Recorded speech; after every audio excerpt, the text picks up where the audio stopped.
Scientific జ్యోతిష్యం మరియు వైదిక జ్యోతిష్యానికి డిఫరెన్స్ ఏంటి సార్? ఆ గ్రహాలు ఎలా ఉన్నాయి, ఏ సమస్య చేత బాధపడుతున్నారో చెప్పేటటువంటిది అది ఒక పద్ధతి. కానీ సైంటిఫిక్ జ్యోతిష్యం వచ్చేసరికి ఏంటంటే సార్ ఆరా స్కానర్ అంటే ఏంటి, లేదంటే ఆరాస్లో బాడీలో ఆరా అంటే ఏంటి సార్? అంటే మనం వలయ రూపంలో చుట్టూ ఒక కాంతి రూపంలో ఒక ఆరా ఉంటుంది, దాన్ని ఆరా అని చెప్తాం అన్నమాట. సార్ ఇప్పుడు పవన్ కళ్యాణ్ చెప్పారనుకోండి సార్, 1 కోటి మంది వింటారు. అదే మోడీ గారు చెప్పారనుకోండి 100 కోట్ల మంది వింటారు. అంటే ఇప్పుడు వాళ్ళిద్దరిలో ఆరా కంపేర్ చేసుకోవాలా, లేకుంటే అది ఏ విధంగా కంపేర్ చేయాలి సార్? అంటే కొంతమంది జన్మతః కారణ జన్మలు ఉంటారు. నరేంద్ర మోడీ గారి విషయం అన్నారు, ఆయనకి ఎక్కడ వెళ్ళినా విజయమే. మునుపెన్నడు లేకుండా ఏ భారతదేశ ప్రధానికి లేనంత గౌరవం అయితే ఆయన తీసుకొచ్చారు. దొరుకుతుంది అనమాట. ఎందుకు దొరుకుతుంది అంటే కారణ జన్ములకు ఏంటంటే వాళ్ళకి ఆరతో సంబంధం లేదు, వాళ్ళకి ఇక జన్మతః ఆరణ పవర్ ఉంటుందన్నమాట. ఇప్పుడు మోడీ గారు లాంటి వాళ్ళు మన భారతదేశంలో కొంతమంది అంటారు సార్, అంటే అంత ఆరా పవర్ అంత తేజస్సు ఉన్న వాళ్ళు, అంటే అలా క్యాలిక్యులేట్ చేయొచ్చా సార్? అట్లాంటి పుణ్యాత్ములు ఉన్నారు కాబట్టి పుణ్యభూమి అని చెప్తున్నాం. ధర్మం చేసే వాళ్ళు ఉన్నారు కాబట్టి ధర్మభూమి అని చెప్తున్నాం. కర్మ చేసే వాళ్ళు ఉన్నారు కాబట్టి కర్మభూమి అని చెప్తున్నాం ఈ దేశానికి. అంటే మనుషులకి ఆరా ఉంటుంది, అంటే ఆవులకి లేదంటే మిగిలిన జంతువులు అంటే కుక్కకి పిల్లికి అన్నిటికి వాటికి కూడా ఆరా ఉంటుందా సార్?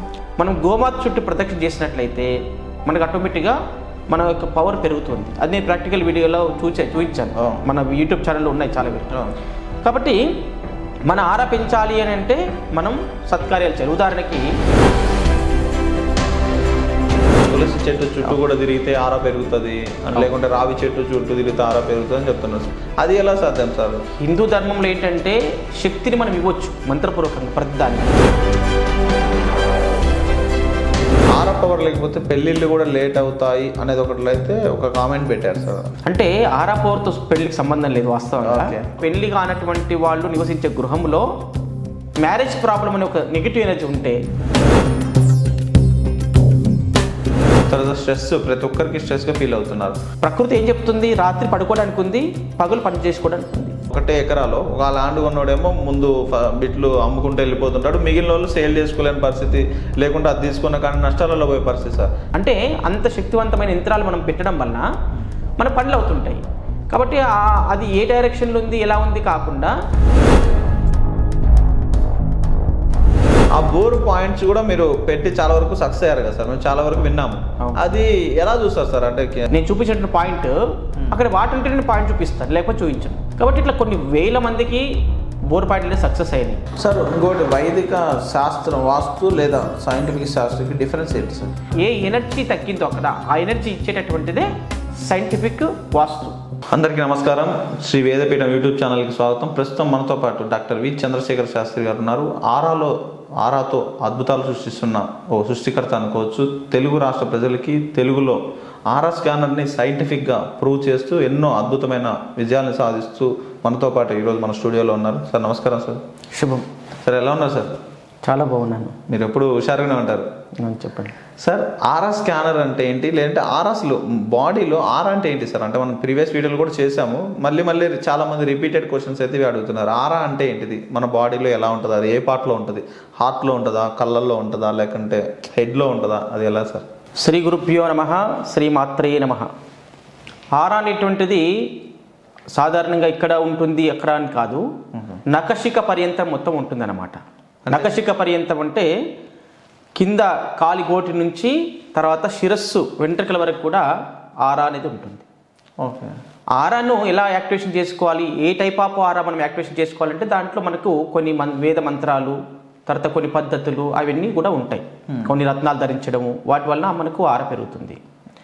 కొన్ని గ్రహాలు ఏంటంటే పర్టికులర్గా దాని యొక్క ఈ ఆర్గాన్ యొక్క ఆరా అనేది పెంచేటటువంటి గ్రహాలు కొన్ని ఉంటాయి. ఓకే. ఆ గ్రహము వీక్ అయినప్పుడు ఆ ఆర్గాన్ అనేది డిస్టర్బ్ అవుతుంది. కాబట్టి మనము వ్యక్తిగతంగా మంత్ర సాధన పూర్వకంగా చేసుకుని ఆర పెంచుకోవడం, మంత్ర జపాలతో ఆర పెంచుకోవడం ఒక పద్ధతి, రత్నధారణ చేసుకొని ఆర పెంచుకోవడం ఒకటి. తర్వాత మనం నివసించేటటువంటి చుట్టుపక్కల ఉన్నటువంటి వస్తువులు ఏదైతే థింగ్స్ ఉంటాయో వాడేటువంటి వస్తువులు వాటిని పాజిటివ్ చేసుకొని ఆర పెంచుకోవడం ఒకటి. అంటే మనకు న్యాచురల్గా ఉన్నటువంటి ఆరా మన చుట్టూ ఉన్నటువంటి పరిసర ప్రాంతంలో ఉన్నటువంటి ఏవైతే వస్తువులు కానీ ఎర్త్లో కానీ నెగిటివ్ ఎనర్జీస్ ఉన్నప్పుడు మన ఆరా మొత్తం తగ్గిపోతుంది అనమాట. అంటే నా ఆరా అనేటటువంటి దానికి ఇంకొక విషయం ఏంటంటే దీన్ని మనము దివ్యకాంతి వలయం అని చెప్తారు.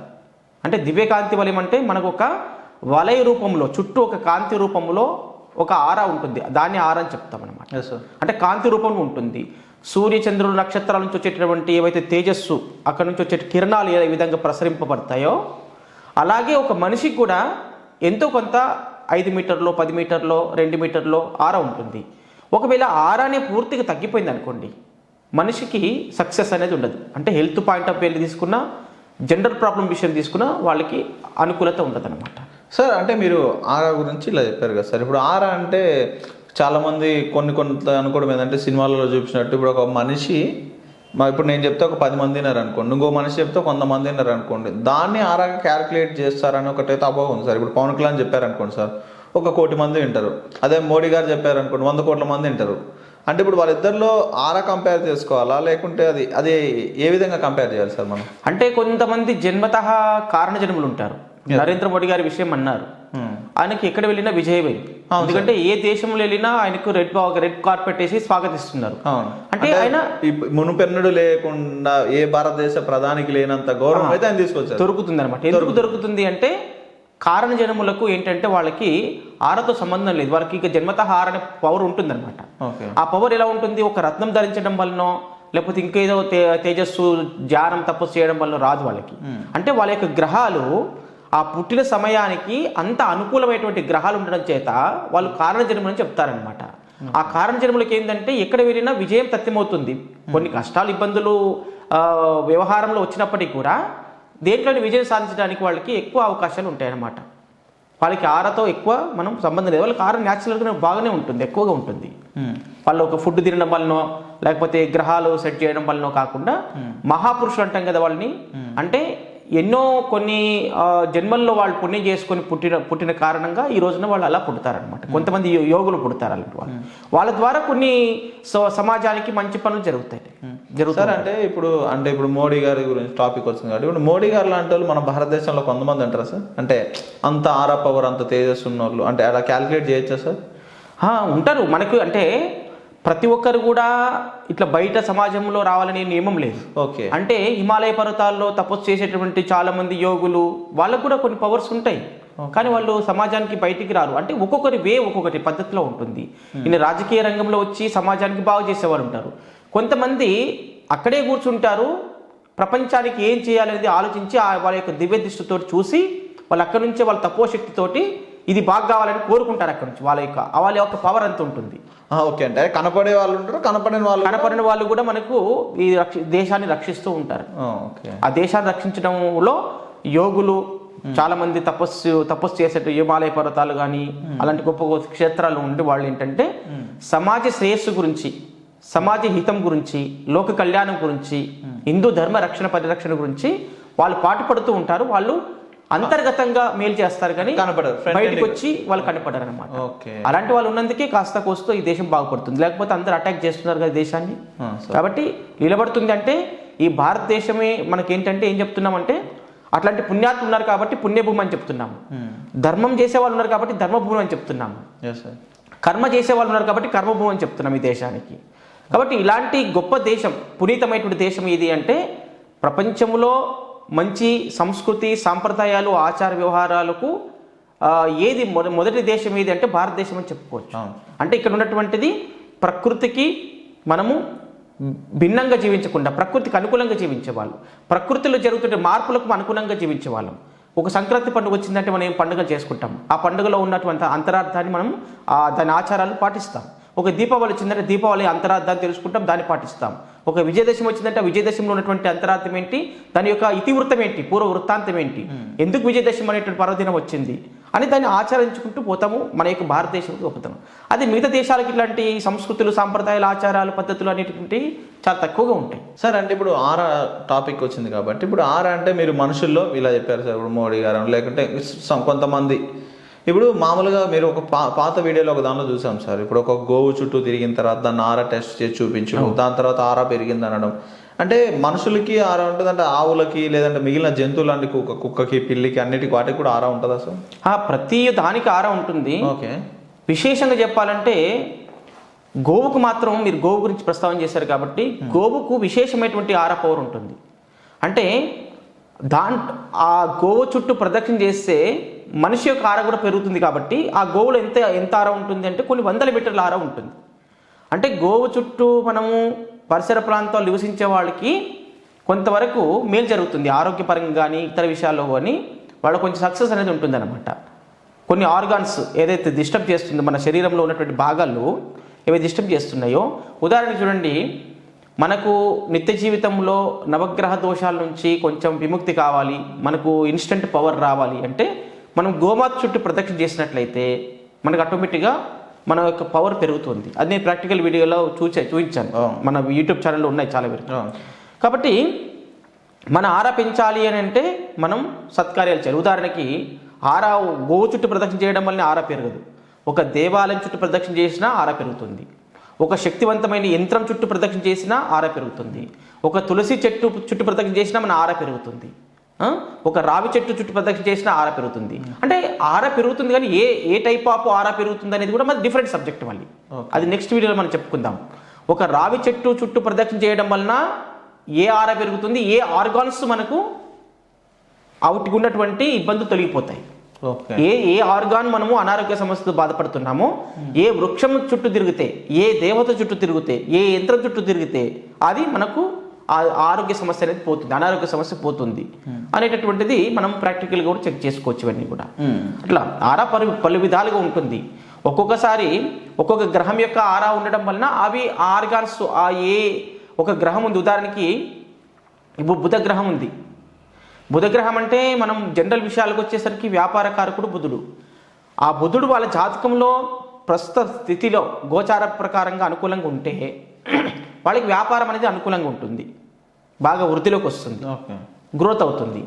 అలాగే మామూలు ఆరోగ్య విషయాలకు తీసుకుంటే వాళ్ళకి హార్ట్, స్కిన్, లంగ్స్ అనేటటువంటివి బాగుంటాయి. ఒకవేళ బుధుడు బాగోలేకపోతే హార్ట్కు సంబంధించింది కానీ, చర్మ వ్యాధులు కానీ, లేకపోతే మనం లంగ్స్ దానికి సంబంధించిన ఊపిరితిత్తులకు సంబంధించిన వ్యాధులు కానీ వచ్చేటటువంటి అవకాశం ఉంటుంది అనమాట. అంటే ఒక్కొక్క గ్రహము ఒక్కొక్క ఆర్గాన్స్ మీద ప్రభావం చూపుతుంది.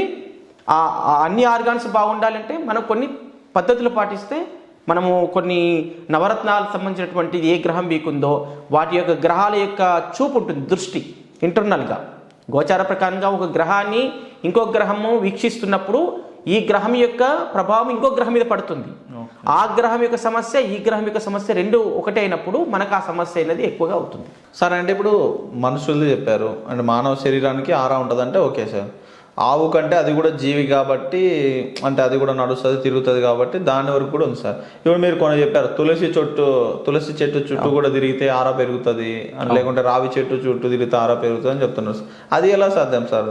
దాన్ని ఎలా క్యాలిక్యులేట్ చేయాలి? అంటే ఇవన్నీ కూడా హిందూ ధర్మంలో ఏంటంటే శక్తిని మనం ఇవ్వచ్చు మంత్రపూర్వకంగా ప్రతిదానికి. కొన్నిటికి ఏంటంటే ఎక్కడైతే ఎనర్జీ ఉందో అది మనం స్వీకరిస్తాం, కొన్నిటికి శక్తి ఇస్తాం. ఉదాహరణకి ఇప్పుడు ఒక శిల్పి ఉన్నాడు అనుకోండి. శిల్పి ఏం చేస్తాడు, దేవాలయానికి సంబంధించినటువంటి ఏ మూర్తి కావాలంటే ఆ మూర్తి ప్రతిష్ట చేసుకోవడానికి మనకి ఒక రూపాన్ని ఇస్తాడు. ఒక మామూలు రాయిని తీసుకొచ్చేసి ఆ రాయి ఏ జాతికి చెందింది, ఏ వర్ణానికి చెందింది అంటే ఏ వర్ణం అంటే అది పురుష దేవతలకు సంబంధించినటువంటి విగ్రహమా తయారు చేయడానికి పనికి వస్తుందా, స్త్రీ దేవతలకు విగ్రహం రూపంలో తయారు చేయడానికి వస్తుందా అనేటువంటిది ఆ శిల్పి గ్రహించగలుగుతాడు. రాయి అంటే అది స్త్రీ జాత, పురుష జాత, లేకపోతే నపుంసక జాత. అది అంటే ఏ వర్గానికి చెందిందో ఆ రాయిని గుర్తించగలిగే శక్తి శిల్పికి ఉంటుంది. ఆ శిల్పి దాన్ని గ్రహించి దాన్ని మనకు ఆ దేవత యొక్క చిత్రాన్ని మనకు దాన్ని రూపకల్పన చేసి మనకి ఇస్తున్నాడు. అది ఇచ్చినప్పుడు ఏంటంటే అందులో మనం శక్తి నింపుతున్నాం. దానివల్ల మనము వేదోక్తంగా ఏం చేస్తున్నామంటే మంత్రపూర్వకంగా అనుష్ఠానం చేసి దానికి యంత్రము, మంత్రము, తంత్రము అన్ని చేసి యజ్ఞయాగాది పూజకృతువులు చేసి దాంట్లో శక్తిని ఇస్తున్నాం. అంటే లేనటువంటి దాన్ని లేని దాంట్లో శక్తిని శక్తి మనలో ధర్మంలో ఉంది, హిందూ ధర్మంలో అంటే వేద మంత్రాల్లో ఉంది. అంటే లేనటువంటి దానికి శక్తిని ఇస్తున్నాం, ఉన్న దాని దగ్గర నుంచి స్వీకరిస్తున్నాం. ఉదాహరణకి సహజ సిద్ధంగా రావి చెట్టులో, తులసి చెట్టులో వాటిలో సహసిద్ధంగా ఉంటుంది, మనం వాటికి ఏమి ఇవ్వాల్సిన పని లేదు. వాటి చుట్టూ ప్రదక్షిణ చేయడం వల్ల మన ఆర పెరుగుతుంది. ఆ దేవాలయంలో పెట్టినటువంటి విగ్రహం కానీ యంత్రం కానీ వాటికి మనం శక్తి ఇస్తుంటాం, ప్రతిరోజు శక్తి ఇస్తుంటాం.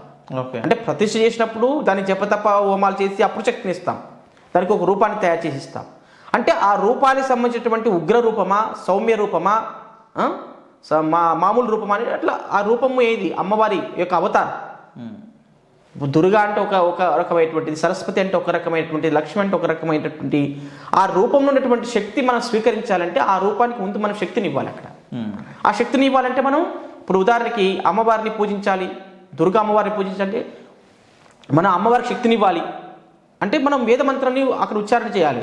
ఓం జాతవేదసే సునవామ సోమ మరాతీయతో నిదహాతి వేద సనహ పరిషదతి దుర్గాని విశ్వ నావేవ సింధుం దురితాగ్ని అని దుర్గా మంత్రం ఉంటుంది, దుర్గా సూక్తం ఉంటుంది. అంటే అమ్మవారిని మనం ఆరాధించాలి, ఆమె లోపల శక్తి రావాలి, ఆమెలో ఉన్న శక్తి మనకు రావాలి అన్నప్పుడు ఆమె మంత్రాన్ని మనం ఉచ్చరించడం వలన ఆ పాజిటివ్ వైబ్రేషన్స్ ఇరువురికి ఆ ప్రకృతి ఇచ్చేస్తుంది అనమాట. అక్కడ ట్రాన్స్ఫర్ చేస్తుంది, అక్కడ ఉన్నటువంటిది ఇక్కడ ఉన్నది అక్కడ. కాబట్టి ఆరా అనేటటువంటిది మనము లేని చోట ఇస్తున్నాం, శక్తి ఇచ్చి అక్కడి నుంచి తీసుకుంటున్నాం, అంటే ఇచ్చి పుచ్చుకోవడం అనమాట. సహజంగా ఉన్నటువంటిది, ప్రకృతిలో ఉన్నటువంటి సహజ సిద్ధమైనటువంటి ఆరాను పెంచుకోవడానికి మనం ప్రయత్నం చేస్తున్నాం. అదే హిందూ ధర్మం ఉన్నటువంటి స్పెషాలిటీ. అంటే ఆరా స్కానర్తో మీరు టెస్ట్ చేస్తున్నారు కదా సార్, ఇప్పుడు ఆరా పవర్ని ఎలా తెలుసుకోవాలి అంటే ఆరా పవర్ లేకపోతే పెళ్ళిళ్ళు కూడా లేట్ అవుతాయి అనేది ఒకటి అయితే ఒక కామెంట్ పెట్టారు సార్, దానిపై మీ అభిప్రాయం సార్? అంటే ఆరా పవర్తో పెళ్లికి సంబంధం లేదు వాస్తవంగా. అంటే తెలియని వాళ్ళు కొంతమంది పెడుతుంటారు అలాగా. మనకి పెళ్ళిళ్ళు కాకపోవడానికి కారణం ఏంటంటే 2-3 రకాలుగా ఉంటుంది సార్. ఫస్ట్ వాళ్ళకి జాతక ప్రకారంగా గ్రహాలు అనుకూలించకపోవడం. ఉదాహరణకి రాహుగ్రహం బాగలేకపోతే, లేకపోతే కుజదోషం ఉంటే, కాలసర్ప దోషం ఉంటే, పితృదోషం ఉంటే, ఇలాంటి దోషాల వల్ల ఏమవుతుందంటే ఆలస్య వివాహాలు జరుగుతుంటాయి. లేకపోతే దాంతోపాటు ఏంటంటే ఇవన్నీ దోషాలు ఉన్నాయి, పరిహారం చేసుకున్నాము ఇంకా అవ్వలేదు అంటే శాశ్వత పరిష్కారం కాలేదని అర్థం. రెండవది ఏంటంటే మన నివసించేటటువంటి గృహంలో, పెళ్లి కానటువంటి వాళ్ళు నివసించే గృహంలో మ్యారేజ్ ప్రాబ్లం అనే ఒక నెగిటివ్ ఎనర్జీ ఉంటే, లేకపోతే ఒక వస్తువుల్లో ఉంటే, వాళ్ళు వాడేటటువంటి వస్తువుల్లో ఉంటే, సాఫ్ట్వేర్ వాళ్ళు ఉన్నారు. నిన్న నేను నా దగ్గరికి ఆఫీస్కి ఒకరు వచ్చారు, సాఫ్ట్వేర్ ఇంజనీర్. తను ఏంటంటే వివాహం అవ్వలేదు. అంటే నేను వాళ్ళ ఇల్లు చెక్ చేసినప్పుడు ఏంటంటే అందులో మ్యారేజ్ ప్రాబ్లం వచ్చేసింది. ఓకే. అంటే వ్యక్తిగతంగా ఆయనకు రాహుగ్రహ దోషం ఉంది, దానివల్ల మ్యారేజ్ యోగం లేదు, వివాహ యోగ్యత లేదు ప్రస్తుతం. తర్వాత మాంగళ్య దోషం ఉంది, అంటే రాహుగ్రహం వల్ల వచ్చేటటువంటి కాలసర్ప దోషం ఉంది. అంటే రాహుగ్రహం వల్ల వచ్చేటటువంటి సమస్యలన్నీ కూడా ఆ వివాహానికి అడ్డుపడుతుంటాయి. అంటే ఒక గ్రహము పరిపరి విధాలుగా పనిచేస్తుంది. రాహు కేవలం వివాహానికే ఒకదానికి అడ్డుపడడుగా, ఇంకా కొంతమంది విదేశయానానికి విదేశం వెళ్ళాలనుకుంటున్నారు, ఫారిన్ కంట్రీస్ వెళ్ళాలనుకుంటున్నారు. రాహు యొక్క స్థితిగతులు బాగలేకపోతే జాతకంలో వాళ్ళు విదేశానికి వెళ్ళడం కష్టం. అట్లా ఇతర దేశాలకు వెళ్ళినటువంటి వాళ్ళు కూడా మళ్ళీ తిరిగి రావడం కూడా కష్టం. ఇతర దేశాలకు వెళ్ళినప్పుడు వాళ్ళు మళ్ళీ తిరిగి రావడానికి కూడా రాహు అప్పుడు అనుకూలించకపోతే అక్కడ ఇరికిపోయేటటువంటి అవకాశం ఉంటుందన్నమాట. సార్ ఇప్పుడు పెళ్ళిళ్ళు లేట్ కావడానికి మెయిన్ కారణం అంటే అదే లేట్ కావడానికి ఆ గ్రహస్థితులు అనుకూలించకపోవడం, రకరకాలమైనటువంటి పితృదోషాలు, కాలసర్ప దోషాలు, కుజదోషాలు, మళ్ళీ ఇలాంటివన్నీ కూడా రాహుగ్రహ దోషం కానీ, కుజగ్రహ దోషం కానీ, మగవాళ్ళకైతే శుక్ర బలం లేకపోవడం, ఆడవాళ్ళకైతే గురు బలం లేకపోవడం, అంటే వాటి యొక్క ఆరా తగ్గడం.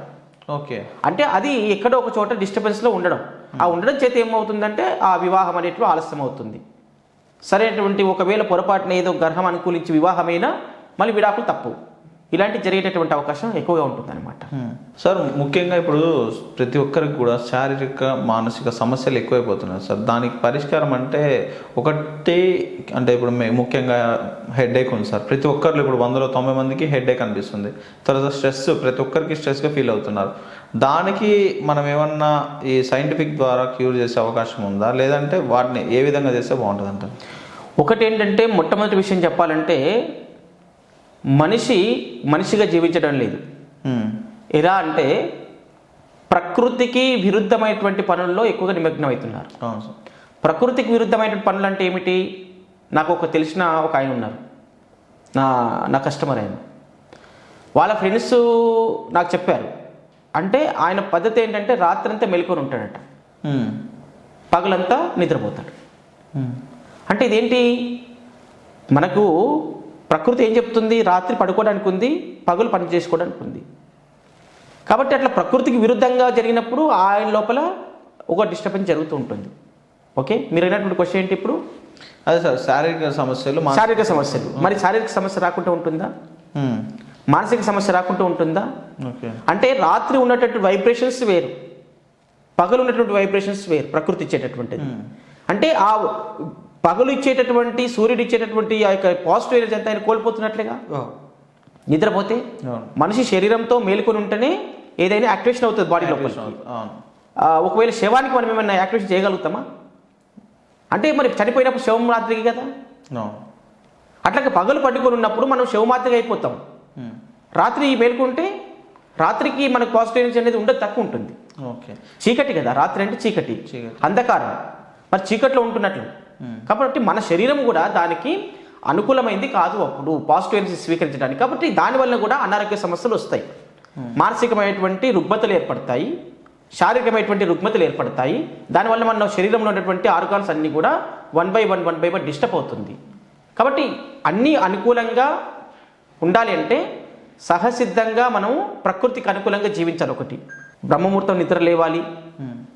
మనము మన నిత్య దినచర్య అనేటటువంటిది ఒక పద్ధతి ప్రకారంగా ప్రణాళికబద్ధంగా తయారు చేసుకోవాలి.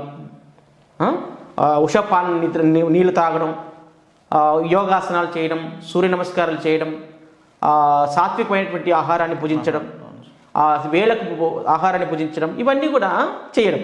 వీటితో పాటు ఇవన్నీ బాగా చేస్తున్నారు, అన్నీ బాగానే ఉన్నాయి, అన్ని విషయాల్లో ఆయన పర్ఫెక్ట్. కానీ ఇంకా సమస్య ఉంది అన్నప్పుడు అప్పుడు సైంటిఫిక్ జ్యోతిష్యం ద్వారా, సైంటిఫిక్ వాస్తు ద్వారా మనం ఏదైనా చేయడానికి అవకాశం ఉంటుంది. ఎందుకు అంటే ఇవన్నీ చక్కగా చేస్తున్నప్పటికీ కూడా ఇంకా మాకు సమస్య ఉందని మా దగ్గరకు వచ్చినప్పుడు వాళ్ళు నివసించేటటువంటి గృహం లోపల ఏమేమి నెగిటివ్ ఎనర్జీస్ ఉన్నాయి అంటే బ్రెయిన్ రిలేటెడ్ ప్రాబ్లమ్స్ ఏ వస్తువులన్నీ ఉందా, మానసిక ఒత్తిడి కలిగించేటటువంటి వస్తువు ఏదైనా వాళ్ళ ఇంట్లో ఉందా, లేకపోతే వాయిలెట్ శాప్ అనే ఒక నెగిటివ్ ఎనర్జీ ఉంటుంది, ఆ వాయిలెట్ శాప్ అనేటువంటి నెగిటివ్ ఎనర్జీ అక్కడ ఉందా, అక్కడ ఉండడం వల్ల ఆయన పడుకోవడం వలన ఆయన ఎంత అనుష్ఠానపరుడైనా ఎంత పద్ధతితోని జీవించినా ఆయనకు మానసికమైనటువంటి ఒత్తిడి కలుగుతుంది. ఆ ఒత్తిడి కలుగుతుంది అంటే అది ఎర్త్ ద్వారా కాబట్టి, లేకపోతే వస్తువులో ఉన్నది కాబట్టి దాన్ని రిమూవ్ చేస్తాం మేము. అప్పుడు ఆయన జీవితం అనేది సాఫీగా ఉంటుంది. మళ్ళీ మానసిక ఒత్తిడి కానీ ఆందోళన కానీ కలుగు. రెండవది ఏంటంటే ఆ అనారోగ్య సమస్యలు కూడా వచ్చేటటువంటి అవకాశాలు ఉంటాయి. ఇది ఈ యొక్క వస్తువుల వల్ల కానీ ఎర్త్లో ఉన్నటువంటి దోషాల వల్ల కానీ అనారోగ్య సమస్యలు వస్తుంటాయి. సార్, అయితే మీరు రెమెడీ చేస్తాము అని అంటున్నారు కదా సార్, వాస్తు చెక్ చేసి. ఇప్పుడు అపార్ట్మెంట్ ఉంది సార్, అపార్ట్మెంట్లో ఒకటే ఫ్లోర్లో ఇప్పుడు 80 floors 40 floors కూడా వస్తున్నాయి సార్. ఇప్పుడు ఫ్లోర్లో అంటే మనకు భూమి టచ్ కాదు, భూమి టచ్ కాకుండా మీరు ఇప్పుడు గోడలోనో దేనిలోనో పెడితే అది పనిచేస్తుంది సార్? అంటే ఒకటి మీరు మంచి క్వశ్చన్ వేశారు. ఒక గృహం నిర్మిస్తున్నప్పుడు అన్ని ఎర్త్తో ముడిపడే ఉన్నాయి. ఓకే, భూమితోనే అన్ని స్టార్ట్ అయిపోయింది. ఎన్ని ఫ్లోర్లైనా ఉన్నది, 100 floorలు కూడా ఉండని. అవును సార్. విపరీతమైనటువంటి భూగర్భ ఒత్తిడి ఉంటే, నెగిటివ్ ఎనర్జీ ఉంటే, జియోపతిక్ స్ట్రెస్, ఇలాంటి భూగర్భ ఒత్తిడిలు ఉంటే అది దాని యొక్క తీవ్రతను బట్టి ఎన్ని ఫ్లోర్లకైనా పైకి వెళ్ళిపోతుంది. Okay sir. అది ఎన్ని ఫ్లోర్లున్నా అన్ని ఫ్లోర్లకు పనిచేస్తుంది. అప్పుడు ఏంటంటే మనము ఒక అపార్ట్మెంట్ కట్టుకున్నారంటే ఆ అపార్ట్మెంట్లోనే కింద రెమెడీ చేసినట్లయితే ఆ రెమెడీ వల్ల ఏమవుతుందంటే అన్ని ఫ్లోర్లకు కవర్ అవుతుంది కొద్ది వరకు. కానీ ఇండివిజువల్గా ఏంటంటే ఏ ఫ్లోర్కి ఆ ఫ్లోర్కి మనం ఇప్పుడు సిమెంటు, ఇసుక, స్టీలు ఇవన్నీ వాడుతున్నాం మినిము. కానీ ఏ వస్తువులో ఏ నెగిటివ్ అనేది తెలియదుగా. కాబట్టి ఇండివిజువల్గా ఏంటంటే ఆ అపార్ట్మెంట్లో ఉన్నటువంటి ఏ పోర్షన్ అయితే మనం ఏ ఫ్లాట్ అయితే మనం ఉంటున్నామో ఆ ఫ్లాట్ పరంగా మనం అన్నీ కూడా చెక్ చేసుకోవాలి మళ్ళీ. ఎందుకంటే దాంట్లో ఇసుక వాడుతున్నాం, సిమెంట్ వాడుతున్నాం, ఇటుకలు వాడుతున్నాం, రకరకాల ఫర్నిచర్లు వాడుతున్నాం, ఏ దాంట్లో ఏ నెగిటివ్ అనేది తెలియదు. కాబట్టి అది చెక్ చేసుకున్నట్లయితే అది పర్ఫెక్ట్గా ఉన్నాయి, అన్నీ బాగున్నాయి అన్నప్పుడు భూగర్భం ఉన్నటువంటి నెగిటివ్ ఎనర్జీస్ రిమూవ్ చేసినప్పుడు ఆటోమేటిక్గా వాళ్ళకి సక్సెస్ అనేది ఉంటుంది. డిస్టర్బెన్స్ అనేది ఏమి ఉండవు అనమాట. సార్, అంటే ఇప్పుడు ఫర్ ఎగ్జాంపుల్ 40 floors ఉంది సార్, మాది 30 floor అనుకుందాం, 32 floor 33 floor అనుకో, 32 floor చేసుకుంటే కింద ఫస్ట్ ఫ్లోర్ వాళ్ళకి ఏదైనా నెగిటివ్ ఉందనుకోండి, అది వాళ్ళకి ఇంపాక్ట్ ఉంటుందా సార్? ఉంటుంది. ఎందుకంటే సేమ్ పోర్షన్ కింద ఉన్న వాళ్ళకు పైన కొన్ని వర్తిస్తాయి, ఆ పైన ఉన్న వాళ్ళకి కూడా వర్తిస్తాయి. అలాగే ఒక ఫ్లోర్లో ఉన్నటువంటి వాళ్ళని మనం పరిశీలన చేసినట్లయితే నేను కొన్ని చోట్ల అడుగుతాను, కింద ఉన్న వాళ్ళు ఎలా ఉన్నారు అంటే అందరూ అన్ని విషయాలు చెప్పుకోరు కదా. ఒకరి ఫ్యామిలీ గురించి ఒకటి చోట ఉన్నప్పుడు ఎప్పుడు చెప్పుకోరు, కొన్ని చెప్తారు, కొన్ని తెలుస్తాయి. ఏంటంటే మీ ఇంట్లో ఉన్న వాళ్ళకు కింద ఉన్న వాళ్ళకు స్కిన్ ప్రాబ్లం ఉందా అంటే పైన ఉన్న వాళ్ళకి స్కిన్ ప్రాబ్లం ఉంటుంది ఆ నెగిటివ్ ఎనర్జీ ఉన్నప్పుడు. ఓకే, కింద ఉన్న వాళ్ళకి వివాహం కాలేదంటే పైన ఉన్న వాళ్ళకి వివాహం కాదు. కింద ఉన్న వాళ్ళకి బిజినెస్ గ్రోత్ లేదంటే పైన ఉన్న వాళ్ళకి బిజినెస్ గ్రోత్ ఉంటుంది. అట్లా ఏ సమస్యలు అయితే కింద ఉంటాయో యాజ్ ఇట్ ఈస్గా పైన వాళ్ళకి కూడా అవే సమస్యలు ఎక్కువ ఉంటాయి. ఓకే, అలాగా ప్రతి విషయంలో కంపేర్ చేసుకున్నప్పుడు వాళ్ళకి కొన్ని మ్యాచ్ అవుతాయి. అన్ని కావాలని నియమం లేదు, కొన్ని మ్యాచ్ అవుతుంటాయి అక్కడక్కడ. కాబట్టి ఎన్ని ఫ్లోర్లని ముఖ్యం కాదు. అందుకే ఏ ఫ్లోర్లో ఉన్నటువంటి negative energy, A type of negative energy ఉంది, ఏ రకమైన సమస్యలు ఉన్నాయి, అనారోగ్యాన్ని తెచ్చిపెట్టే సమస్యలు ఉన్నాయా, లేకపోతే మానసికమైనటువంటి ఆందోళన, ఒత్తిడి కలిగించే సమస్యలు ఉన్నాయా, వాటన్నిటి కూడా రిమూవ్ చేయడానికి సైంటిఫిక్ వాస్తు కానీ జ్యోతిష్యం కానీ చాలా దోహదపడుతుంది. సార్ అయితే మామూలుగా చాలామంది ఆస్ట్రాలజిస్ట్ కానీ హారోస్కోప్ కానీ టారో ట్రేడర్లు కానీ చూసినప్పుడు, ఫర్ ఎగ్జాంపుల్ నా పేరు ఉందనుకోండి సార్, మహేందర్ రెడ్డి ఉందనుకోండి, మహేందర్ రెడ్డికి ఉత్తర ద్వారం అచ్చొస్తుంది, లేదు మీకు సెట్ కాదు అది దక్షిణ ద్వారం ఉందనుకోండి, మీ పేరు కాకుండా మీ వైఫ్ పేరు మీద రిజిస్ట్రేషన్ చేపియండి అది బాగుంటుంది అంటారు. ఆమె పేరు మీద కూడా సెట్ కాకపోతే వాళ్ళ బాబో పాపలు ఏమిటో వాళ్ళ అమ్మ నాన్న మీద పేరు రిజిస్ట్రేషన్ చేపిస్తారు సార్. కానీ ఉండేది మాత్రం అందరూ ఉంటారు. ఆ ఇంపాక్ట్ అందరి మీద పడుతుందా, లేదంటే అందరికీ సెట్ అవ్వాలా? ఒకవేళ సెట్ అయితే ఏ విధంగా సెట్ చేసుకోవాలి? ఒకటి, ఫస్ట్ వాళ్ళ ఇల్లు చెక్ చేసినప్పుడు యజమానికి, అంటే కొనే ముందే చెక్ చేయించుకోవాలంటారు. కొనే ముందు చెక్ చేసుకున్నప్పుడు యజమానికి ఏ ద్వారం పనిచేస్తుందని మేము సైంటిఫిక్ ప్రూవ్ చేసి చెప్తాం సార్. వాళ్ళకి ఏ ఫేసింగ్ పనికి వస్తుంది, ఈస్టా, నార్తా, సౌతా, వెస్టా, సౌత్ ఈస్టా, నార్త్ ఈస్ట్ అనేది ప్రాక్టికల్గా చూపిస్తాం. అవును సార్. మీకు ఈ ఫేసింగ్ అనేది వాళ్ళు చూస్తారు లైవ్లో, అలా చూపిస్తాం. చూపించిన తర్వాత మరి ఇంట్లో నలుగురు ఉంటే 4 రకాల ద్వారాలతో ఎవరు పెట్టుకోలేరుగా. అవును సార్. కాబట్టి మెయిన్గా యజమానికి సంబంధించినటువంటి సింహద్వారం అనేటటువంటిది వాళ్ళకు అనుకూలమైన చూడాలి. ఓకే, చూసిన తర్వాత మేమేంటంటే వాళ్ళు ఒక్కొక్కరికి సింహద్వారం పనిచేస్తే సరిపోదుగా, మిగతా వాళ్ళు కూడా ఆ ద్వారం నడిచినప్పుడు వాళ్ళకి పాజిటివ్ అవుతుందా? కాదు కదా, నెగిటివ్. అంటే ఒకరికి ఈస్ట్ పనిచేస్తుంది, ఒకరికి వెస్ట్ పనిచేస్తుంది. మరి ఈస్ట్ పని చేసే వాళ్ళకి అది అనుకూలమైంది, ఓకే. వెస్ట్ వాళ్ళకి మరి అనుకూలం కాదు, అదే ద్వారం నుంచి నడుస్తారు. అలాంటి వాళ్ళకి అక్కడే చాలా వరకు కూడా ఫెయిల్ అయిపోతున్నారు అందరూ. అలాంటి వాళ్ళకి మేమేం చేస్తామంటే సైంటిఫిక్ వాస్తులో ఆ సింహద్వారము ఆ ఇంట్లోకి వెళ్ళినప్పుడు ఎవరికి అనుకూలంగా ఉంది, ఎవరికి అనుకూలంగా లేదు, ఒక 5 మెంబర్స్ ఉన్నారనుకోండి, ఆ 5 మెంబర్స్లో ఎవరికి అనుకూలంగా ఉంది ఇల్లు, ఎవరికి అనుకూలంగా లేదు అనేది మేము ప్రాక్టికల్గా చూపించి, అనుకూలంగా లేనటువంటి వాళ్ళు ఎవరైతే ఉన్నారో వాళ్ళ లిస్ట్ తయారు చేసుకొని మళ్ళీ వాళ్ళకి పరిహారం చేసిన తర్వాత అనుకూలంగా ఉందా లేదా రీచెక్ చేసి కూడా చూపిస్తాం. ఇట్లాంటి అద్భుతమైన టెక్నాలజీ సైంటిఫిక్ వాస్తులో ఉందన్నమాట. ఓకే, అంటే సింహద్వారము ప్రాక్టికల్గా ఈ సింహద్వారం పనిచేస్తుందని చెప్పేసి మనం చెప్తున్నాం, ఆయనకు ఒకరికి పనిచేస్తుంది, మిగతా వాళ్ళకి ఎవరికి పని చేయలేదో వాళ్ళకి మాత్రం మళ్ళీ పనిచేసేటట్లుగా చేసేది ఈ పద్ధతి ఉంది. నడిచే ద్వారం అదే అయినప్పటికీ కూడా అది కూడా అనుకూలంగా చేసేటటువంటిది మెథడ్ కేవలం సైంటిఫిక్ వాస్తులోనే ఉంటుంది. సరే సార్, అంటే ఒక ఇంటికి కాబట్టి మీరు సింహద్వారం పనిచేస్తుందని చెప్తున్నారు సార్. ఇప్పుడు హైదరాబాద్ లాంటి మహానగరాలలో రియల్ ఎస్టేట్లో ప్లాట్లు వేస్తూ ఉంటారు సార్. అవును. ఆ ప్లాట్లు అంతకుముందు ఏముందో, ఈ రోజు ఫర్ ఎగ్జాంపుల్ ఈరోజు పెద్ద గుంతున్నా రేపు ఉదయానికల్లా అది మంచిగా సాఫీగా రోడ్ లాగా మంచి ప్లాట్లు వేసి పెడతారు సార్. దాంట్లో ఇప్పుడు ఈస్ట్ ఫేసింగ్ అని వెస్ట్ ఫేసింగ్ కొంతవరకు కనిపెడుతున్నారు సార్. దాని కింద నెగిటివ్ ఎనర్జీ ఉందో లేదో తెలియదు. కొంతమంది దాంట్లో అదే ల్యాండ్ కొన్నోళ్ళు, 1 ఎకరాలో ఒక ల్యాండ్ కొన్నోడేమో ముందు బిట్లు అమ్ముకుంటూ వెళ్ళిపోతుంటాడు, మిగిలిన వాళ్ళు సేల్ చేసుకోలేని పరిస్థితి, లేకుంటే అది తీసుకున్న కానీ నష్టాలలో పోయే పరిస్థితి సార్. అది ఎందుకు వస్తుంది సార్? ఆ డిస్టర్బెన్స్ అనేది ఎందుకు అనిపిస్తుంది? అంటే అక్కడ ఉండేటటువంటి నెగిటివ్ ఎనర్జీస్ కూడా, ఇప్పుడు ఎగ్జాంపుల్ సదాశివపేట దగ్గర ఒక వెంచర్ వేస్తారు తెలిసిన మిత్రుడు సార్. వేసినప్పుడు ఏంటంటే అందులో నైరుతి బాగా పెరిగింది ఒక ఫ్లాట్కి. ఓకే, ఒక ప్లాట్కి నైరుతి పెరిగింది, ఒకదానికి ఆగ్నేయ పెరిగింది. ఎవరైనా ఇక్కడ నైరుతి పెరిగినటువంటి వాటిని ఎవరు కూడా కొనరు. రెండవది ఈ ఆగ్నేయం పెరిగింది కూడా ఎవరు తీసుకోరు. మరి వాటి పరిస్థితి ఏంటి అన్నప్పుడు మేము దాంట్లో ఏం చేసామంటే వాళ్ళకి సేవ్ చేయడానికి, వాళ్ళు నష్టపోద్దు కాబట్టి వెంచర్ వేసినటువంటి వాళ్ళు వచ్చేది కొద్ది లాభాలు ఉంటాయి కాబట్టి అందులో మేము ప్రాపర్టీ సేల్ యంత్రం పెడతాం. ప్రాపర్టీ సేల్ యంత్రం ఉంటుంది మా దగ్గర. ప్రాపర్టీ సేల్ యంత్రం పెట్టినప్పుడు ఏమవుతుందంటే ఆ ఫ్లాట్ వాళ్ళు వచ్చేటట్టు వాళ్ళు ఎగబడి తీసుకున్నారట. అంటే అంత శక్తివంతమైన యంత్రాలు మనం పెట్టడం వలన మన పనులు అవుతుంటాయి. కాబట్టి అది ఏ డైరెక్షన్లో ఉంది ఎలా ఉంది కాకుండా మనము దాన్ని ఏ సమస్య ఉన్నా కూడా ఆ ప్లాట్కి సంబంధించింది కానీ మనిషికి కానీ లేకపోతే ఇంకోటి ఏంటంటే ఆ వెంచరు వేసినటువంటి ఎవరైతే యజమాని ఉన్నారో ఫస్ట్ వేసినటువంటి వెంచరు చాలా సాఫీగా వెళ్ళిపోయింది. సెకండ్ వేసినటువంటి వెంచర్లో కొన్ని ప్లాట్లు మిగిలిపోయాయి. థర్డ్ మళ్ళీ పాజిటివ్ ఉంది. అంటే ఆ యజమానికి ఆ వెంచరు అనుకూలమైందా కాదా, ఆ ల్యాండ్ కొన్నట్టు అమ్మిన వాళ్ళకు తర్వాత విషయం. ఫస్ట్ వెంచర్ వేసినటువంటి వాళ్ళకి అనుకూలంగా ఉంటేనే కదా, అనుకూలమైన వెంచర్ అయితే సేల్ చేయగలుగుతారు. కాబట్టి ఆ వెంచర్ వాళ్ళు వేసినటువంటి వెంచర్ వాళ్ళకి అనుకూలంగా ఉందా లేదనేది మనం సైంటిఫిక్ దాంట్లో చెక్ చేసి అనుకూలంగా వీళ్ళకు ఉంది వీళ్ళకి లేదు అనేది క్లియర్ చెప్తాం. ఎవరికైతే ఆ వెంచర్ వేసే స్థలం అనుకూలంగా లేదో వాళ్ళకి మనం అనుకూలంగా చేసేటట్టు పద్ధతి మన దగ్గర ఉంది. ఓకే, కొన్ని యంత్రాలు పెట్టేసేసి వాళ్ళకి అది అనుకూలమైందా లేదని కూడా ప్రాక్టికల్గా చూపిస్తాం అనమాట. ఇంత అద్భుతమైనటువంటి టెక్నాలజీ సైంటిఫిక్ వాస్తులో ఉంటుంది. సార్ అయితే ఇప్పుడు ఈ మధ్య కాలంలో చూస్తూ ఉన్నాం సార్, అంటే బోర్ పాయింట్లు వేస్తున్నారు సార్. అంటే నీళ్ళ జలము ఇప్పుడు చాలా తగ్గిపోయింది సార్. ఇంత ముందుతో పోల్చుకుంటే మీ రోజులతో పోల్చుకుంటే ఇప్పుడు భూగర్భ జలాలు తగ్గాయి సార్. అయితే ఇప్పుడు బోర్లు చేసి చాలా మంది ఫెయిల్ అయిపోతున్నారు సార్. ముఖ్యంగా రైతులు బాగా నష్టపోయినారు. అంటే ఫస్ట్ వచ్చే మాట వాటర్ దగ్గర బాగా నష్టపోతారు సార్. ఇంకోటి బోర్లు వేపించి పొలాలలో 10, 11, 20 బోర్లు వేపించిన వాళ్ళు కూడా ఉంటారు సార్. ఒక బోర్ వేయడానికి 50 నుంచి 60 వేలు ఖర్చు అవుతుంది, వాళ్ళు నష్టపోతా ఉన్నారు సార్. ఆ బోర్ పాయింట్స్ కూడా మీరు పెట్టి చాలా వరకు సక్సెస్ అయ్యారు కదా సార్, మేము చాలా వరకు విన్నాము.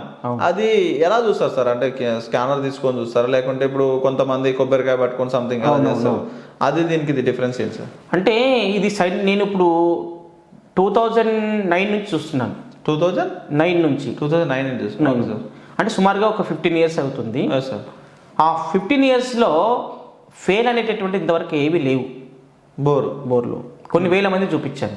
అవును సార్. అంటే విషయం ఏంటంటే కొంతమంది రైతులు ఏం చేస్తారంటే మా పొలంలో 100 ఫీట్లకి వాటర్ పడాలి, 50 ఫీట్లకే పడాలి అని నియమం పెట్టుకుంటారు. ఆ నియమం ఇక్కడ వర్తించదు. ఓకే, ఏంటంటే 100 ఫీట్లే వేస్తామని నువ్వు పట్టుబట్టి కూర్చుంటే ఆడ ఒక 10 ఫీట్లు ఎక్కువ 20 ఫీట్లు ఎక్కువ వేస్తే వాటర్ పడ్డది అనుకోండి. ఓకే, నేను చూపించిన పాయింట్ అక్కడ వాటర్ ఉంటే నేను పాయింట్ చూపిస్తాను, లేకపోతే చూపించను. అంటే వాటర్ ఉందా లేదా అనేది మనం స్కాన్తో ఐడెంటిఫై చేస్తాం. కాకపోతే ఎంత డెప్త్లో ఉండేటువంటిది కొన్ని 100కు ఉంటాయి, కొన్ని 200కు ఉంటాయి, కొన్ని 300కు కూడా ఉంటాయి. కానీ ఒకటి అట్లా జరిగాయి కొన్ని చోట్ల నాకు. అంటే ఏం జరిగింది అంటే వాటర్ ఉన్న విషయం వాస్తవం, అది నాకు తెలుసు, నా ఎక్స్పీరియన్స్ నాకు తెలుసు. 1-2 చోట్ల ఏమవుతుందంటే ఆ తక్కువ డెప్త్ వెళ్ళడం వలన అది పడకపోతే అది మన తప్పు కాదు అది.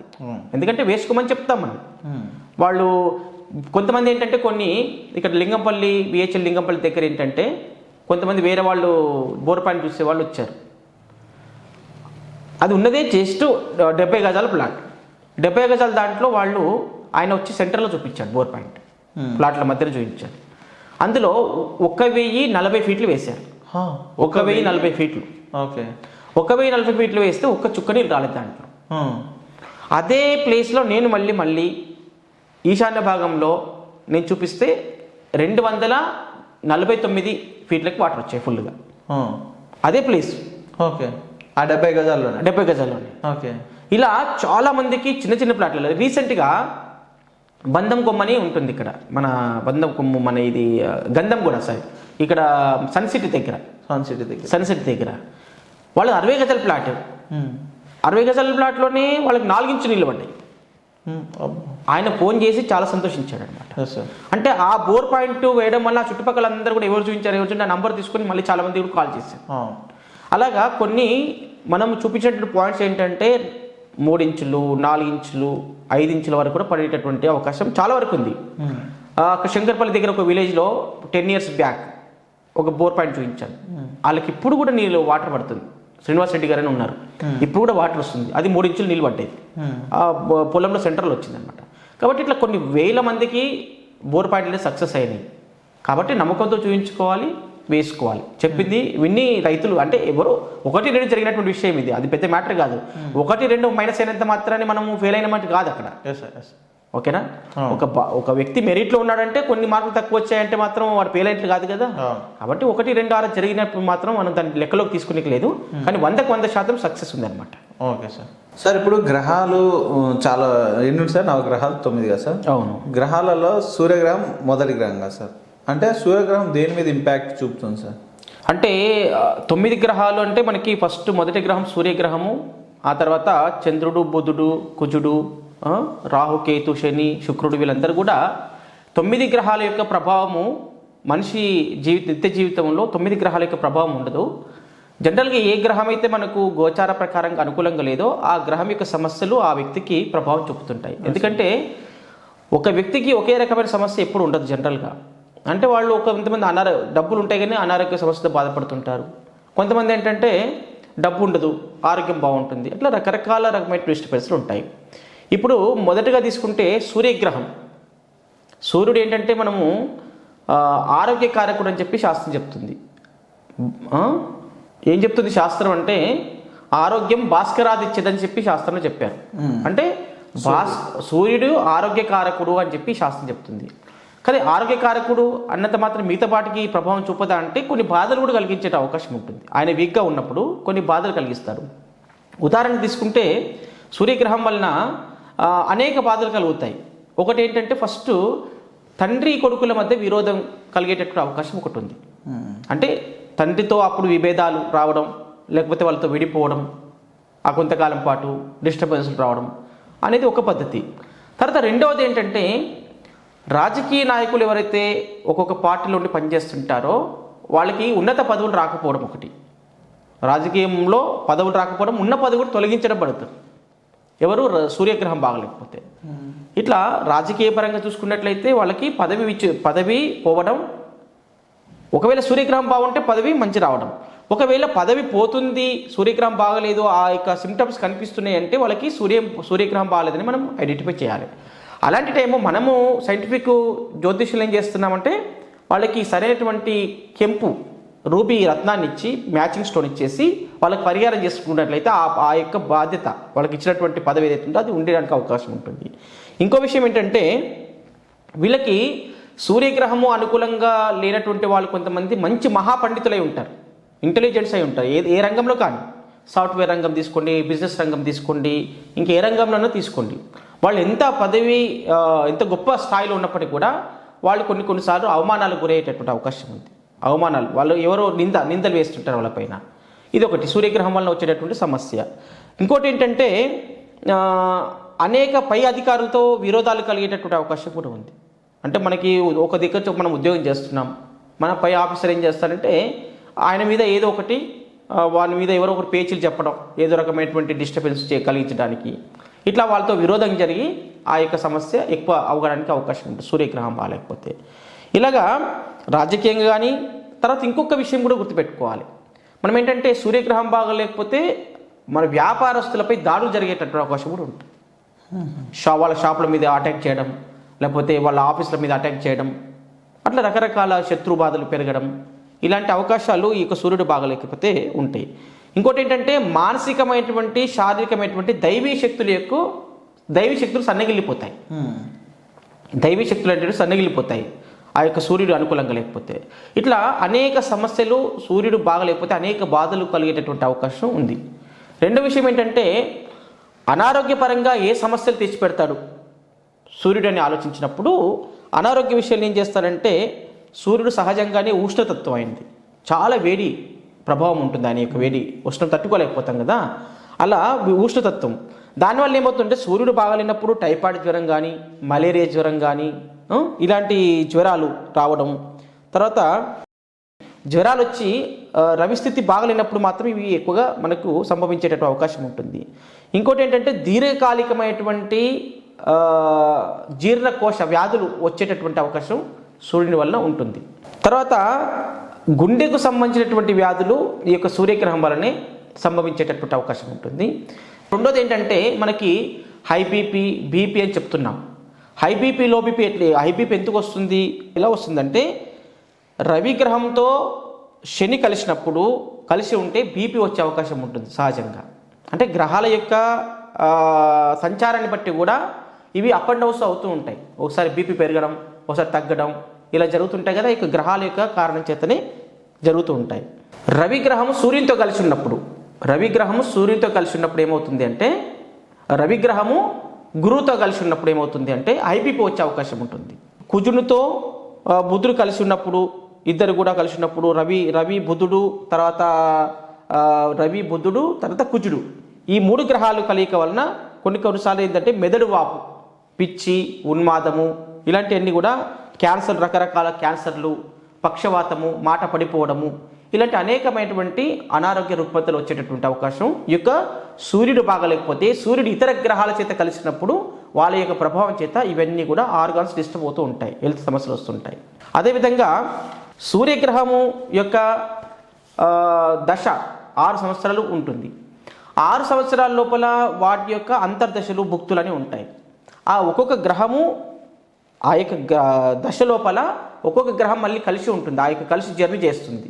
సూర్యునితో చంద్రుడు, సూర్యునితో బుధుడు, సూర్యునితో సూర్యుడు, అలాగా సూర్యునితో గురువు అలా జర్నీ చేస్తున్నప్పుడు ఏ దశ ఎంతకాలం ఉంటుంది అనేది మనం ఇప్పుడు తెలుసుకొని ఆ యొక్క సందర్భం లోపల ఏ సమస్యలు వస్తాయని కూడా తెలుసుకుందాం. ఉదాహరణకి రవి దశలో రవి భుక్తి ఇది 3 నెలల 18 రోజులు ఉంటుంది. రవి దశలో రవి భుక్తి 3 నెలల 18 రోజులు ఉంటుంది. ఈ సందర్భంలో ఏమవుతుంది ఆ మనుషులకు ఈ పీరియడ్ జరుగుతున్నప్పుడు అంటే అగ్ని ప్రమాదాలు జరగడం, అలాగే స్త్రీలకు అబర్షన్లు కావడం, బంధువుల యొక్క విరోధం కలగడం, ఎడమ చెవికి సంబంధించినటువంటి వ్యాధి రావడం, తలకు దెబ్బలు తగలడం, అలాగే కిడ్నీ వ్యాధులు వచ్చేటట్టు అవకాశం ప్రారంభం కావడం, ఇలాంటివన్నీ కూడా ఈ యొక్క రవి జరుగుతున్నప్పుడు ఈ 3 నెలల 18 రోజుల పాటు ఈ సమస్యలు వచ్చేటటువంటి అవకాశం ఉంటుంది. అలాగే రవి దశ లోపల చంద్రభుక్తి, రవి దశలో చంద్రభుక్తి కాలం 6 నెలల పాటు ఉంటుంది. ఈ 6 నెలల పాటు జరిగేటటువంటి అనారోగ్య సమస్యలు ఏంటి అంటే ఇది చాలా అనుకూలమైనటువంటి రోజులని చెప్పొచ్చు ఈ 6 నెలల పాటు. ఎందుకంటే అందులో చాలా శుభమైనటువంటి కాలము, సంతోషాన్ని కలిగించేటువంటి కాలము, అదేవిధంగా అనుకూలమైనటువంటిది. వివాహానికి ఏదైనా ఆగిపోయిన వివాహాలు ఉంటే ఆ టైంలో మళ్ళీ వివాహం అవ్వడం, ఆ సమయం లోపల మళ్ళీ వృత్తిలో, వ్యాపారంలో, తర్వాత వాహనము, గృహము, ఇవన్నీ కూడా అనుకూలమైన పీరియడ్. ఇప్పుడు వాహనం కొనాలనుకున్నా లేదంటే గృహం కొనుక్కోవాలనుకున్నప్పుడు ఈ యొక్క రవి దశలో చంద్రభుక్తి అనుకూలమైనటువంటి సమయం చెప్పేసి మనం చెప్పొచ్చు. అలాగే కుడి కన్నుకు సంబంధించినటువంటి వ్యాధులు వచ్చి తగ్గిపోయేటటువంటి సమయం. ఉదాహరణకి వేరేది ఏదో దశ జరుగుతుంది, ఆ సమయం లోపల కుడి కన్నుకు సంబంధించినటువంటి సమస్య అయితే బాధపడుతున్నారు. కానీ ఈ రవి దశ లోపల ఈ చంద్రుడు వచ్చినప్పుడు ఖచ్చితంగా మళ్ళీ అది మనము డాక్టర్తో సంబంధం లేకుండా ఆటోమేటిక్గా అది తగ్గిపోయే అవకాశం ఉంటుందన్నమాట. అట్లాగే రవి దశ లోపల కుజభుక్తి ఇది 4 నెలల 6 రోజుల పాటు ఉంటుంది. 4 నెలల 6 రోజుల పాటు ఉంటుంది. ఇది అధికముగా ఏంటంటే నొప్పి కలిగించేటటువంటి వ్యాధులు ఈ దశలో. అంటే అన్ని ఏదో బాడీ పెయిన్స్ రావడం, రకరకాల డిస్టర్బెన్స్లు రావడం, మళ్ళీ తండ్రి కొడుకుల మధ్యన బంధం విడిపోవడం, విభేదాలు రావడం, అనవసరమైనటువంటి శారీరక బాధలు కలగడం, అలాగే చేతిలో ఉన్నటువంటి వస్తువులు ఎవరైనా దొంగిలించడం. ఇప్పుడు పోతూ ఉంటారు, టైం బాగాలేదనుకోండి, ఎవరో ఫోన్ కొట్టేస్తుంటారు, లేకపోతే ప్యాకెట్ పర్సు కొట్టేస్తాడు, వాలెట్ పేపర్. తర్వాత లేకపోతే ఏదైనా లేడీస్ బ్యాగులు వేసుకుంటారు, హ్యాండ్ బ్యాగ్స్, అనుకోకుండానే అందులో డబ్బులు కొట్టేయడము, లేకపోతే బ్యాగ్ని కొట్టేయడం ఇలా జరుగుతుంటుంది. అది ఏ సందర్భంలో జరుగుతుంది అని అన్నప్పుడు ఈ యొక్క రవి దశలో కుజభుక్తి జరిగినప్పుడు ఖచ్చితంగా వాళ్ళ చేతిలో ఉన్నటువంటి వస్తువు ఎవరో ఒకరు దొంగిలించుకొని పోతారనమాట. అది దగ్గర వాళ్ళు కావచ్చు, దూరం వాళ్ళు కావచ్చు, బజార్లో ఉన్న వాళ్ళు కావచ్చు, లేదంటే బస్సులో ప్రయాణం చేస్తుంటే కావచ్చు, లేకపోతే కారులో ఉన్నప్పుడు లాక్ వేయకుండా వెళ్ళినప్పుడు కూడా అది పక్కన పెట్టిపోతే దొంగిలించే అవకాశాలు ఉంటాయన్నమాట. ఇలాంటివన్నీ కూడా ఈ యొక్క రవి దశలో కుజభుక్తిలో జరిగేటటువంటి అవకాశం ఈ 4 నెలల 6 రోజుల పాటు ఈ యొక్క స్థితిగతులు ఉంటాయన్నమాట. అలాగే ఇప్పుడు ఇంకోటి ఏంటంటే, రెండో విషయం ఏంటంటే ఇక్కడ ఆస్తి తగాదాలు, భూనష్టం అంటే మనకి తండ్రి వాళ్ళ కొడుకులకేంటి సమానంగా ఆస్తులు పంచేయాలనుకుంటారు. కానీ వాడికి రవి దశలో కుజభుక్తి జరుగుతుంది, ఎవరికైతే కొడుకుల్లో చిన్నవాడికో పెద్దవాడికో జరుగుతుంది అన్నప్పుడు వాడికి అందులో ఏదో ఒక భూనష్టం జరిగే అవకాశం ఉంటుంది. అంటే సరైనటువంటి పాలు ఇవ్వకపోవడం, తండ్రి నుంచి వచ్చేటటువంటి ఆస్తిలో ఈయనకు ఒక కొడుకు ఎక్కువ ఇవ్వడం, ఒక కొడుకు తక్కువ ఇవ్వడం, దానివల్ల తగాదాలు రావడం, కోర్టు ఇష్యూస్ రావడం అనేటటువంటిది జరిగే అవకాశం ఈ సందర్భంలో మనకు కనిపిస్తుంది. రవి దశ లోపల రాహుభుక్తి అనేటటువంటిది 10 నెలల 24 రోజులు ఉంటుంది. 10 నెలల 24 రోజులు రవి దశలో రాహుభుక్తి ఉంటుంది. అనేకమైనటువంటి శుభ ఫలితాలు లేనటువంటి కష్టకాలం అని చెప్పొచ్చు. అంటే విపరీతమైనటువంటి డిస్టర్బెన్సులు, పూర్వీకుల యొక్క ఆస్తి తగాదాలు, దానివల్ల జైలుకి వెళ్ళడం, జైలుకి వెళ్ళే అవకాశం ఉంటుంది. మళ్ళీ తన సోదరులతోటి గొడవలు, పిల్లలతోటి గొడవలు, తల్లిదండ్రులకు దూరంగా వెళ్ళిపోవడం, ఇలాంటి అనేక సమస్యలు, ఆస్తి వివాదాలు, ఉమ్మడి కుటుంబాలు ఏవైతే ఉన్నాయో అవి విడిపోవడము, తర్వాత పుత్రనాశనము, తర్వాత ఏదన్నా విష ప్రయోగాలు చేస్తారు కదా, దానివల్ల జరిగేటటువంటి దుష్ఫలితాలు, విష ప్రయోగాలు ఇది మందు పెట్టినని చెప్తుంటారు సాధారణంగా. అలాంటివన్నీ కూడా వశీకరణ విద్యలు ఇవన్నీ కూడా ఈ సమయం లోపల వాళ్ళ మీద అటాక్ అయ్యే అవకాశం ఉంటుంది. అంటే ఎవరైనా వాళ్ళకి శత్రువులు ఉంటే ఇది ఈ సమయం వాళ్ళకు అనుకూలమైనటువంటిది అనమాట. అది అటాక్ చేసినప్పుడు ఆటోమేటిక్గా ఎదుటి వాడికి కూడా దుర్బుద్ధి పుడుతుంది ఆ సమయంలో. ఎందుకంటే వీడికి సమయం బాగలేనప్పుడు ఎదుటివాడి యొక్క పవర్ పెరిగి వాడిని అటాక్ చేస్తారు. కాబట్టి రవి దశలో రాహుభుక్తి 10 నెలల 24 రోజుల పాటు ఏదైతే ఉందో ఈ సమయం చాలా బ్యాడ్ పీరియడ్ అని చెప్పుకోవచ్చు అనమాట. కాబట్టి ఇలాంటి సమయంలో మనం ఏంటంటే రవి దశ లోపల రాహుభుక్తి జరుగుతుంది కదా, ఈ 10 నెలల 24 రోజులు. ఈ సమయం లోపల మనము రాహు సంబంధించినటువంటి గోమేధికాన్ని ధరించాలి. అంటే ఈ సమస్యలన్నీ కూడా మనం గట్టెక్కడానికి అవకాశం ఉంటుంది. ఆ రాహు ఎనర్జీ ఇవ్వడం వలన ఈ సమస్యలు మనకు పరిష్కారం త్వరగా జరుగుతుంది. ఈ సమస్యలన్నీ కూడా దూరంగా అవుతాయి. అలాగే రెండో విషయం ఏంటంటే రవి దశ లోపల గురుభుక్తి ఇది 9 నెలల 18 రోజుల పాటు ఉంటుంది. 9 నెలల 18 రోజుల పాటు రవి దశలో గురుభుక్తి. ఈ సందర్భంలో మనకి ఏం జరుగుతుంది? ఇది చాలా మంచి శుభ పరిమాణం అని మనం చెప్పుకోవచ్చు. ఎందుకంటే మనకు అనేకమైనటువంటి శుభ ఫలితాలు వస్తున్నాయి. ఇప్పుడు ఎదుటి వాళ్ళ యొక్క విరోధుల యొక్క బలం తగ్గిపోవడం, మనల్ని ఎవరైతే డిస్టర్బ్ చేద్దాం అనుకుంటున్నారో వాళ్ళే డిస్టర్బ్ అయిపోతుంటారు అక్కడ. ఇది అది సంపదలు కలిగేటటువంటి సమయం అని చెప్పుకోవచ్చు.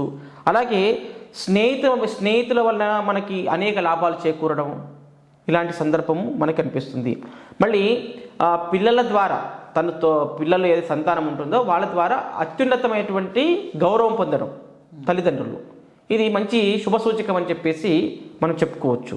అలాగే రవి దశ లోపల శనిభుక్తి, రవి దశలో శనిభుక్తి జరుగుతున్నటువంటి కాలము 11 నెలల 12 రోజుల పాటు ఈ యొక్క కాలం రన్ అవుతుంది. దీంట్లో తండ్రికి సంబంధించినటువంటి వైద్య ఖర్చులు పెట్టడం ఈ దశ లోపల, మరి రవి దశ లోపల శనిభుక్తి అంటే వైద్య సేవనం. శని అంటే శస్త్రచికిత్సలు కావడం, రకరకాల కంటి ఆపరేషన్లు కావడం, తండ్రికి సంబంధించినటువంటి డిస్టర్బెన్స్లు కావడం అనేటువంటి జరుగుతుంది. దీనివల్ల మనోబాధ, మంచి స్నేహితులు కూడా శత్రువులు అవ్వడం, అలాగే గౌరవం కోల్పోవడం, పదవి నష్టం జరగడం, ఉన్న పదవులు పోవడం, పదవుల మీద విరక్తి రావడం, ఇట్లా అనేక రకాలైనటువంటి నష్టాలు ఈ యొక్క రవి దశలో గురుభుక్తిలో జరిగేటటువంటి అవకాశం ఉంటుంది. ఇంకోటి ఏంటంటే రవి దశ లోపల బుధభుక్తి ఈ 10 నెలలు 6 రోజుల పాటు ఈ యొక్క బుధభుక్తి ఉంటుంది. మరి బుధుడు ఈ యొక్క అనుకూలంగా లేనప్పుడు సాధారణంగా ఏంటంటే మనము పచ్చని ధరిస్తాం. అంటే అనుకూలమైనటువంటి సైంటిఫిక్ జ్యోతిష్యంలో అనుకూలమైనటువంటి పచ్చను ధరించడం వలన ఈ బుధుని నుంచి వచ్చేటటువంటి 10 నెలల 6 రోజుల పాటు జరిగేటటువంటి సమస్యలు ఏవైతే ఉన్నాయో ఆ సమస్యల నుంచి మనం విముక్తి కావడానికి అవకాశం ఉంటుంది. ఏం జరగబోతుంది ఆ యొక్క బుధభుక్తి లోపల అని అనుకున్నప్పుడు బంధువులతో ద్వేషం, అలాగే అనారోగ్య సమస్యలు రావడం, తర్వాత అనవసరమైనటువంటి మాటల ద్వారా గొడవలు, నోటి దూల అని చెప్తుంటాం కదా మామూలుగా, అనవసరంగా వాగి కొని తెచ్చుకోవడం, అంటే ఇది పీరియడ్ అన్నమాట. ఇదే పీరియడ్లో మనకు జరుగుతుంది. అలాగే వృత్తి భంగం, మనం చేస్తున్నట్టు వృత్తికి ఏదో ఒక డిస్టర్బెన్స్ రావడం, అలాగే ఉద్యోగంలో తరుగుదల అంటే ఉద్యోగం పరుగుదల అంటే మామూలుగా కొంతమంది సాఫ్ట్వేర్ వాళ్ళు ఉంటారు, వాడి యొక్క క్యాడర్ తగ్గిస్తారు, ప్యాకేజ్ తగ్గిస్తారు. అలా జరిగేటటువంటి అవకాశం ఉంటుంది. అంటే వాడు ఇంకా గొప్పవాడు తయారు కావాలని, ఇంకా గొప్ప ప్యాకేజ్ రావాలని ఆశిస్తారు కదా. ఈ బ్యాడ్ పీరియడ్ జరిగినప్పుడు మళ్ళీ డీ ప్రమోషన్లోకి వెళ్ళిపోతారు అనమాట. ఇలాంటి జరిగేటటువంటి అవకాశం ఉంటుంది. తర్వాత అగౌరవం ఏర్పడడం, సొసైటీలో మన నేమ్ అండ్ ఫేమ్ ఏదైతే ఉందో పేరు ప్రతిష్టలు అనుకుంటాం కదా, ఆ పేరు ప్రతిష్టలు కోల్పోవడానికి ఇది సరైనటువంటి సమయం అనమాట. కాబట్టి దీనికి మనము పచ్చని ధరించినట్లయితే ఇవన్నీ కూడా మళ్ళీ సాల్వ్ అవుతాయి. ఇంకోటి రవి దశ లోపల కేతుభుక్తి అంటే కేతు యొక్క ప్రభావం ఏ రకంగా పడుతుంది, ఎంతకాలం ఉంటుంది అంటే 4 నెలల 6 రోజుల పాటు ఈ యొక్క కేతు డిస్టర్బ్లో ఉంటారు. ఆ కేతు వల్ల వచ్చేటటువంటి సమస్యలు ఆ యొక్క మనిషికి ప్రభావం చూపుతుంటాయి. ఏంటంటే జ్ఞాపక శక్తి తగ్గిపోవడం, అప్పుడు ఆ సహస్రార చక్రం అంటాం కదా, కేతు వీక్గా ఉన్నప్పుడు సహస్రార చక్రం వీక్ అవుతుంది. ఆ సహస్రార చక్రం వీక్ అయినప్పుడు ఏమవుతుంది అంటే జ్ఞాపక శక్తి లేకపోవడం, పిల్లలకైతే చాలా ముఖ్యమైనటువంటి విషయం. ఎందుకంటే వాళ్ళు చదువులో ఆ టైంలో ఆ పీరియడ్లో వాళ్ళకి ఎగ్జామ్స్ ఉన్నాయి అనుకోండి, ఆ యొక్క రవిదశ లోపల కేతుభుక్తి జరుగుతున్న సందర్భంలో ఈ 4 నెలల 6 రోజుల పాటు అదే టైంలో ఎగ్జామ్స్ ఉంటే వాళ్ళకి చాలా డిస్టర్బెన్స్లో ఉండి చదివింది కూడా మర్చిపోయి ఎగ్జామ్లో ఫెయిల్ అయ్యే అవకాశం ఉంటుంది. మంచి ఇంటెలిజెంట్ స్టూడెంట్ అయినప్పటికీ, మెమొరీ పవర్ బాగున్నప్పటికీ ఆ సమయంలో ఆ సందర్భంలో వాళ్ళకి గ్రహదోషం ఉన్నప్పుడు ఆటోమేటిక్గా వాళ్ళు ఫెయిల్ అయ్యే అవకాశం ఉంటుంది. ఎందుకంటే జ్ఞాపకం ఉన్నటువంటి విషయాన్ని చదువుకున్న విషయం జ్ఞాపకం ఉంటుంది కదా పరీక్ష రాసేది ఎవరైనా. కాబట్టి అలా జరిగే అవకాశం ఉంటుంది. లాభములు లేనటువంటి ప్రయాణాలు, మనకి ఏ లాభం లేదు కానీ ప్రయాణం చేస్తూ ఉంటాం ఆ సందర్భంలో ఉపయోగం లేకుండా. అలాగా మళ్ళీ బంధువులతో కలహాలు, అనవసరంగా కలహాలు రావడం అన్నమాట. అలాగే అధికంగా రవి దశ లోపల కేతుభుక్తిలో అధికంగా చెడు జరిగేటటువంటి కాలం అని కూడా మనం దీనికి చెప్పుకోవచ్చు. అలాగే రవి దశలో చివరిది రవి దశలో ఏంటంటే శుక్రభుక్తి. ఈ రవి దశ లోపల శుక్రభుక్తి జరుగుతున్నటువంటి కాలము ఏదైతే 12 నెలలు 1 సంవత్సరం పాటు ఉంటాడు. ఎవరు? శుక్రుడు. రవి దశ లోపల శుక్రుడు 12 నెలల పాటు ఉంటాడు, సంవత్సరం పాటు ఉంటాడు. ఈ సంవత్సరంలో జరుగుతున్న సమస్యలు ఏమిటి అని తెలుసుకున్నప్పుడు ఇది ఈ సమయము పురుషులకైతే మంచి యోగ్యమైన సమయం. ఎందుకంటే వివాహం అవుతుంది ఆ సమయంలో, గురు యొక్క బలం స్ట్రాంగ్ ఉంటాడు. అలాగే గృహాన్ని నిర్మించుకునేటటువంటి అవకాశం, కొత్త ఇల్లు కట్టుకోవడం ఆ సందర్భంలో, మళ్ళీ కొత్త ఆడవాళ్ళకైతే ఆభరణాలు కొనుక్కోవడం, ఆడవాళ్ళైతే ఆభరణాలు కొనుక్కుంటుంటారు. అలాగే నేత్ర వ్యాధికి సంబంధించినటువంటి వ్యాధులు ఇలాంటివి కూడా అన్ని తొలగిపోయే అవకాశం ఉంటుంది. అన్నీ శుభమైనటువంటి ఫలితాలు యొక్క రవి దశ లోపల శుక్రభుక్తిలో మంచి ఫలితాలు వస్తుంటాయి. ఈ సందర్భంలో మనం ఏంటంటే శుక్రుడు బాగుంటాడు కాబట్టి ఏ స్టోన్ ధరించాల్సిన అవసరం ఉండదు. సాధారణంగా శుక్రుడు వీక్గా ఉన్నప్పుడు డైమండ్ ధరిస్తే ఆ శుక్రుడి నుంచి వచ్చేటటువంటి సైడ్ ఎఫెక్ట్స్ ఏవైతే నష్టాలు ఉన్నాయో ఆ నష్టాలు ఆరోగ్యపరంగా కానీ తర్వాత ఇతర సాధారణ విషయంలో కానీ ప్రభావం చూపుతారు. ఎప్పుడైతే గ్రహాలు యాక్టివేషన్లో ఉండి మంచి శక్తిని ఇస్తున్నప్పుడు ఆ శక్తి ఏ దానికి ఉపయోగపడుతుంది అనేటువంటిది ఆ ప్రస్తుత పరిస్థితిని బట్టి, ఆ గ్రహస్థితులను బట్టి మనకు జరుగుతూ ఉంటాయి. కాబట్టి ఒక్కొక్క దశ లోపల ఆ యొక్క భుక్తి, ఆ యొక్క గ్రహాలు మళ్ళీ ఎంతకాలం ఉంటున్నాయో అంతకాలం యొక్క సూర్యుని వలన మళ్ళీ అంతర్దశల వల్ల జరిగేటటువంటి సమస్యలు తెలియజేశాను. ఇంకొక వీడియో లోపల మీకు మళ్ళీ చంద్రగ్రహము అంటే ఏంటి, చంద్రగ్రహం నుంచి వచ్చేటటువంటి సమస్యలు ఏంటి, ఆ చంద్రగ్రహం నుంచి వచ్చేటటువంటి వ్యాధులు ఎలాంటి వ్యాధులు వస్తాయి, అలాగే చంద్రగ్రహములో మళ్ళీ భుక్తులు ఒక గ్రహం యొక్క దశ అంతర్దశలు ఏవైతే జరుగుతున్నాయో ఆ పీరియడ్ ఏమేమి జరగబోతుంది అనేటువంటిది మీకు మళ్ళీ నేను నెక్స్ట్ వీడియో తెలియజేస్తాను.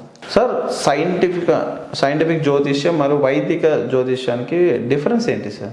సైంటిఫిక్ జ్యోతిష్యం అనేటువంటిది ఏంటంటే ఇక్కడ ప్రత్యక్షంగా చూపించేటటువంటిది సైంటిఫిక్ జ్యోతిష్యం. సార్, వైదిక జ్యోతిష్యం అంటే ఏంటంటే కుండలి వేసుకొని జాతక ప్రకారంగా వాళ్ళ date of birth, time, place అన్ని తీసుకొని వాళ్ళు పుట్టినటువంటి సమయం ప్రకారంగా ఆ యొక్క గ్రహ సంచారాన్ని తర్వాత గోచారానికి కంపేర్ చేసి ఆ గ్రహాలు ఎలా ఉన్నాయి, ఏ సమస్య చేత బాధపడుతున్నారో చెప్పేటటువంటిది అది ఒక పద్ధతి. కానీ సైంటిఫిక్ జ్యోతిష్యం వచ్చేసరికి ఏంటంటే ప్రాక్టికల్గా పలాని గ్రహం ఇంత వీక్ ఉంది, దీనివల్ల మీకు ఈ సమస్యలు వస్తున్నాయి అనేది లైవ్లో చూపిస్తాం. ఒకటేంటంటే ఒక గ్రహం బాగలేదు అని చెప్పడానికి లైవ్లో ఆ గ్రహానికి సంబంధించి శాంపుల్ పెట్టి మనం ఆర్ఎస్ స్కాన్తో చెక్ చేసినట్లయితే ఆ గ్రహం బాగలేదని తెలుస్తుంది. ఆ గ్రహం వలన మానవులో ఉన్నటువంటి చక్రాస్ ఏవైతే ఉన్నాయో ఆ చక్రాస్ ఏది బాగలేదు, మూలాధార చక్రం బాగలేదా, స్వాధిష్టాన చక్రం బాగలేదా, లేకపోతే మణిపూర చక్రం బాగలేదా, అనాహత చక్రం బాగలేదా, విశుద్ధి చక్రం బాగలేదా, ఇట్లా అన్ని ఏవైతే చక్రాస్ ఉన్నాయో ఆ చక్రాస్ ఏది ఇన్బ్యాలెన్స్ అయిపోయిందో ఆ ఇన్బ్యాలెన్స్ అయినటువంటి చక్రాన్ని మళ్ళీ రీయాక్టివేషన్ చేయడానికి మనకి నవరత్నాలు చాలా ఉపయోగపడతాయి. మళ్ళీ ఆ ఏదైతే మనకి ఈ యొక్క చక్రం ఇన్యాక్టివ్ అయిపోయిందో ఆ ఇన్యాక్టివ్ అయిన దాని ద్వారా ఏ ఆర్గాన్స్ డిస్టర్బ్ అవుతున్నాయి. ఉదాహరణకి స్వాధిష్టాన చక్రం వీక్ అయిపోయింది అనుకోండి, ఒక గ్రహ దోషం వలన స్వాధిష్టాన చక్రం వీక్ అయిపోయినప్పుడు స్వాధిష్టాన చక్రానికి సంబంధించినటువంటిది ఆడవాళ్ళలో అయితే యూట్రస్ ప్రాబ్లం, ఓవరీస్ ప్రాబ్లం ఇలాంటివి రావడం జరుగుతుంది. అదే మగవాళ్ళలో అయితే మనకి కిడ్నీ ప్రాబ్లం రావడం, యూరినరీ బ్లాడర్ ప్రాబ్లం రావడం, పెన్నిస్ ప్రాబ్లం రావడం, మళ్ళీ సంసార జీవితాన్ని అనుభవించలేకపోవడం, ఇలాంటివన్నీ కూడా ఈ రకంగా మనకి తెలుస్తున్నాయి అన్నమాట. కాబట్టి ఇట్లా ప్రాక్టికల్గా ప్రత్యక్షంగా వీక్షించేటటువంటిది సైంటిఫిక్ జ్యోతిష్యం. ఆ వీక్షించినటువంటి దాన్ని మళ్ళీ ప్రాక్టికల్గా మళ్ళీ మనం ఏం చేస్తున్నామంటే వాటిని ఎట్లా పరిహారం చేయాలి, ఆ నవరత్నాల యొక్క శక్తి ఎలా మనకు ఇస్తుందంటే వాళ్ళకి షూటబుల్ స్టోన్ ఇవ్వడం వలన, మ్యాచింగ్ స్టోన్ ఇవ్వడం వలన ఆ యొక్క గ్రహదోషం ఏదైతే ఉందో, ఉదాహరణకి సూర్యుడు బాగోలేదన్నప్పుడు సూర్యగ్రహాలు వచ్చేటటువంటి సమస్యలు ఏవైతే ఉన్నాయో వాటి యొక్క ప్రభావం చేత బాధపడుతుంటాడు, వాటి యొక్క ప్రభావం చేత అనారోగ్య సమస్యలు వస్తుంటాయి. వాటిని ఎలా మనం తగ్గించుకోవాలి, పరిహారం చేసుకోవాలి. సాధారణంగా ఇప్పుడు నా దగ్గర ఎన్నో కేసెస్ వస్తున్నాయి. డాక్టర్ దగ్గరికి వెళ్తే ఏం లేదు, అంత బాగుంది కదా నీకు అని చెప్తున్నారట, కానీ వాళ్ళకి సమస్య ఉంటుంది. అంటే వాళ్ళు ఆ గ్రహాలకు సంబంధించిన సమస్యలు వాళ్ళు ఐడెంటిఫై చేయలేరు కదా, వాళ్ళకి జ్యోతిష్ శాస్త్రం తెలియదు, సైంటిఫిక్ జ్యోతిష్యం తెలియదు, మామూలు జ్యోతిష్యం తెలియదు. కాబట్టి ఏమీ లేదని చెప్తుంటారు కానీ వీళ్ళకి బాధలు కలుగుతుంటాయి. అందులోనే మనం ప్రత్యేకంగా ఏం చేస్తున్నామంటే సూర్యుడి నుంచి వచ్చేటటువంటి విపత్తులు ఏవైతే ఉన్నాయో ఒక రూబీ అనేటువంటి స్టోన్ పెట్టేసి అన్నీ కూడా నిర్మూలన చేసుకోవడానికి అవకాశం ఉంటుంది. ఎందుకంటే మ్యాచింగ్ స్టోన్ ఇవ్వడం వలన డైరెక్ట్గా ఆ యొక్క సూర్యుని యొక్క కిరణాలు డైరెక్ట్ ఇక్కడ స్టోన్ మీద పడి ఆ సూర్యుని శక్తి లోపలికి వెళ్ళినప్పుడు, ఇప్పుడు ఇంజెక్షన్ డాక్టర్ గారు ఇంజెక్షన్ ఇస్తారండి, ఎక్కడ ఇస్తారు? నరాన్ని పట్టుకొని ఇస్తారు. నరానికి ఎక్కడైతే నర్వ్స్ ఉందో అది చూసుకొని అక్కడ ఇస్తేనే అది అంతా ఏమవుతుంది, బాడీలోకి స్ప్రెడ్ అవుతుంది. స్ప్రెడ్ అయిపోయి వాళ్ళకు ఉన్నటువంటి సమస్య ఏది ఉందో అప్పుడు బాడీ పెయిన్స్ ఉన్నాయా దానికి సంబంధించి ఇంజెక్షన్ ఇవ్వడం, లేకపోతే ఎనర్జీ లేదా ఇవి పెట్టడం, సెల్లుని పెట్టడం, అలా చేయడం వల్ల ఏంటంటే వాళ్ళకి ఆటోమేటిక్గా ఎనర్జీ వస్తుంది. అలాగే గ్రహం యొక్క శక్తి ఏది తగ్గడం వల్ల ఎలాంటి సమస్యలు వస్తున్నాయో ఆ సమస్యలు తగ్గించుకోవడానికి ఆ భగవంతుడు ఇచ్చినటువంటి ఆ స్టోన్ దంచడం వల్ల, మ్యాచింగ్ స్టోన్ దంచడం వలన మనకు ఆ సమస్యల నుంచి విముక్తి అవుతాం. కాబట్టి డైరెక్ట్గా మనం కనెక్ట్ చేస్తున్నాం. ఇప్పుడు మనము మామూలుగా ఒక గ్రహం బాగాలేదంటే ఆ గ్రహానికి సంబంధించినటువంటి పూజ చేస్తున్నప్పుడు, పూజారి పూజ చేస్తున్నప్పుడు ఆయన గోత్రము, ఆయన వంశము ఏముంది, ఆయన పేరు ఏముంది, ఆయన నక్షత్రం ఏముంది అని పూజ చేస్తాం. పూజ చేసి ఆ భగవంతుడికి ఆ యొక్క గ్రహానికి విన్నవిస్తాం. పురోహితుడు చెప్తాడు అక్కడ, పలానా వ్యక్తికి ఈ గ్రహదోషాలు ఉన్నాయండి, ఈ గ్రహదోషాలు విముక్తి అవ్వడానికి మేము మీకు దానం చేస్తున్నాము, మీకు హోమం చేస్తున్నాము, లేకపోతే ఇంకో తర్పణ చేస్తున్నాము, అభిషేకం చేస్తున్నామని చెప్పి అక్కడ విన్నవించుకుంటాం. అంటే దూతగా విన్నవిస్తాడు. ఎవరు? ఈ వ్యక్తి సమస్యల చేత బాధపడుతున్న వ్యక్తి తాలూకా ఒక పురోహితుడు ఆ యొక్క భగవంతుడికి విన్నవిస్తాడు. విన్నవించినప్పుడు ఆ భగవంతుడు ఆ యొక్క గ్రహం ఏం చేస్తుందంటే ఆయన యొక్క సమస్యలు పరిష్కరించడానికి శక్తి ఇస్తాడు. కానీ ఇక్కడ ఏంటంటే ఇక్కడ ఎవరు అవసరం లేదు. ఇక్కడ డైరెక్ట్గా మనం ఏం చేస్తున్నామంటే గ్రహము వ్యక్తికి అటాచ్ చేస్తున్నాం, ఇక్కడ కలుపుతున్నాం డైరెక్ట్గా. ఇప్పుడు ఒక వ్యాపారంలో ఒక బిజినెస్ చేస్తున్న ఒక వ్యక్తి, అందులో కమిషన్ బేస్ మీద కొంతమంది పనిచేస్తుంటారు. ఆ కమిషన్ బేస్ మీద అంటే ఒక లెవెల్లో ఉంటుంది. ఇప్పుడు రియల్ ఎస్టేట్ చేసే వ్యాపారులు ఉన్నారు, అలా మేనేజర్ కింద ఇంకో కొంతమంది సబ్ మేనేజర్లు అని రకరకాల వ్యక్తులు పెట్టుకుంటారు కదా. అంటే ఎవరి కమిషన్ వాళ్ళకి వెళ్తుంది. ఇక్కడ ఎవరి కమిషన్ ఎక్కడ అక్కర్లేదు. డైరెక్ట్గా ఏం చేస్తున్నాం, మేము డైరెక్ట్గా గ్రహానికి మీకు కనెక్ట్ చేస్తున్నాం. డైరెక్ట్ వ్యాపారం అనమాట. భక్తునికి భగవంతునికి అంతే, భక్తుడికి భగవంతుడికి మధ్యవర్తి ఎవరు లేరు. కాబట్టి మధ్యవర్తి లేకుండానే మేము ఇక్కడ ఈ యొక్క పరిహారాలు ఇస్తున్నాం అనమాట. అంటే ఆ ప్రతిసారి మనము అర్చనలో పూజలు చేసుకుంటూ పోతే ఆ యొక్క ఎనర్జీ ప్రతిరోజు కూడా ఎవరు పూజ చేయలేరు. ప్రతిరోజు పూజ చేస్తేనే ఆ యొక్క ఎనర్జీ వస్తుంది.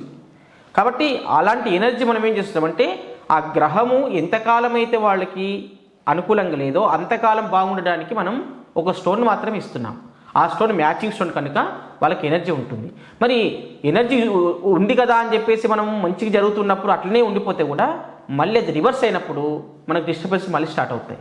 కాబట్టి దాన్ని అప్పుడప్పుడు చెక్ చేసుకుంటూ ఉండాలి. ఒక 6 monthsకో లేకపోతే సంవత్సరానికి ఒకసారి, 6 నెలలకు ఒకసారి చెక్ చేసుకుంటూ ఉంటే ఏమవుతుందంటే అది మళ్ళీ బ్యాలెన్స్ చేసుకోవచ్చు. ఆ గ్రహం కాకుండా ఇంకే గ్రహ దోషం వచ్చిందా దాన్ని పరిహారం చేసుకోవడం, లేకపోతే ఏ గ్రహ దోషం లేదు అన్నప్పుడు సాధారణంగా మామూలుగా ఏ స్టోన్ పెట్టుకోకుండా ఉండడం. కొంతమంది ఏంటంటే జీవితాంతము ఆ స్టోన్లు పెట్టుకొని చాలా డిస్టర్బెన్స్లో ఉంటుంటారు. కాబట్టి అలాంటిది సైంటిఫిక్ జ్యోతిష్యంలో లేదు. ఎప్పుడు ఏది అవసరమో అప్పుడే అది ధరించాలి అని చెప్పేదే సైంటిఫిక్ జ్యోతిష్యం. సార్ ఇంకోటి వైదిక శాస్త్రం వాస్తు లేదా సైంటిఫిక్ శాస్త్రకి డిఫరెన్స్ ఏంటి సార్? అంటే వైదిక వాస్తులు అంటే మామూలుగా మనము ఒక ప్లేస్, ఒక ఇంటికి వెళ్ళామంటే అది ఎన్ని డిగ్రీల్లో ఉంది, ఎలా ఉంది, ఆ తర్వాత అది కిచెన్ ఎక్కడ ఉంది, బెడ్రూమ్ ఎక్కడ ఉంది, మాస్టర్ బెడ్రూమ్ ఎక్కడ ఉంది, చిల్డ్రన్ బెడ్రూమ్ ఎక్కడ ఉంది, గెస్ట్ బెడ్రూమ్ ఎక్కడ ఉంది, అలాగే పూజా రూమ్ ఎక్కడ ఉంది అనేటువంటి డిగ్రీల వైజ్గా మనము చెక్ చేసి చూస్తాం అనమాట. కానీ ఈ యొక్క సైంటిఫిక్ జ్యోతిష్యంలో ఏంటంటే, సైంటిఫిక్ వాస్తులు ఏంటంటే అక్కడ ఎనర్జీ ఫ్రీక్వెన్సీ అన్ని వాస్తుకు బాగున్నప్పటికీ కూడా అక్కడ ఏ ఎనర్జీ లేదో ఆ ఎనర్జీని క్రియేట్ చేసేటటువంటిది ఈ సైంటిఫిక్ వాస్తులో ఉంటుంది. ఉదాహరణకి ఇల్లు అంతా చాలా చక్కగా ఉంది, అద్భుతంగా ఉంది, అందాల మేడ అది, కానీ అక్కడ సమస్యలు ఉంటాయి. అది హెల్త్ పాయింట్ ఆఫ్ వ్యూలో కావచ్చు, లేకపోతే వాళ్ళకి ప్రమోషన్లు రాకపోవడము, కోర్ట్ ఇష్యూస్ ఉండడము, ఫైనాన్షియల్ ప్రాబ్లం ఉండడము, పిల్లలు తొందర సెటిల్ కాకపోవడము, ఇట్లా అనేక మ్యారేజ్ కాకపోవడము, ఇట్లా అనేక సమస్యలు, ఉద్యోగం రాకపోవడం, పిల్లలకి వివాహాలు కాకపోవడం, ఇట్లా అనేక సమస్యల చేత బాధపడుతూ ఉంటారు. దానికి కారణం ఏంటంటే అక్కడ ఉన్నటువంటి ఆర్టికల్స్లో కానీ, స్ట్రక్చర్లో కానీ, లేకపోతే ఎర్త్లో కానీ ఉన్నటువంటి నెగిటివ్ ఎనర్జీ యొక్క ప్రభావం చేత వాళ్ళు అట్లా డిస్టర్బ్ అవుతూనే ఉంటుంటారు. కనుక ఈ సైంటిఫిక్ వాస్తులు ఏంటంటే మనము ఆ గృహంలోకి వెళ్ళినప్పుడు వాళ్ళు ఏ సమస్యల చేత బాధపడుతున్నారు అనేది మనము వాళ్ళు చెప్పకముందే మనమే చెప్పొచ్చు. ఇక్కడ చెప్పేసి ఆ సమస్యలు ఏది ఉందో అది మనము పరిహారం ఇస్తాము. సైంటిఫిక్గా మనము వాస్తు పరిహారాలు ఇవ్వడం చేత అవన్నీ కూడా మనకి రిమూవ్ చేయడం వలన ఆటోమేటిక్గా మంచి ఫలితాలు స్టార్ట్ అయ్యేటటువంటి అవకాశం ఎంతైనా ఉంది. కాబట్టి సైంటిఫిక్ వాస్తులో ఏంటంటే మామూలు వైదిక వాస్తులో ఈ గోడ తీసేయండి, లేకపోతే ఇంకోటి తీసేయండి, ఇంకోటి చెప్పడం కాకుండా అక్కడ అపార్ట్మెంట్లో ఉన్నారనుకోండి, వాళ్ళు ఏ గోడ తీసేస్తారు, ఏ గోడ తీసేయడానికి ఆస్కారం ఉండదు. ఎట్లా కట్టాలో అట్లా నిర్మాణం చేసి ఉంటారు. కాబట్టి అలాంటి అవకాశం లేకుండా ఏ ఎనర్జీ తగ్గిందో అక్కడ ఆ ఎనర్జీ ఇచ్చేటటువంటిదే సైంటిఫిక్ వాస్తు అని మనం చెప్పొచ్చు. థ్యాంక్ యూ సార్, మీ విలువైన సమాచారాన్ని అందించినందుకు. శుభం.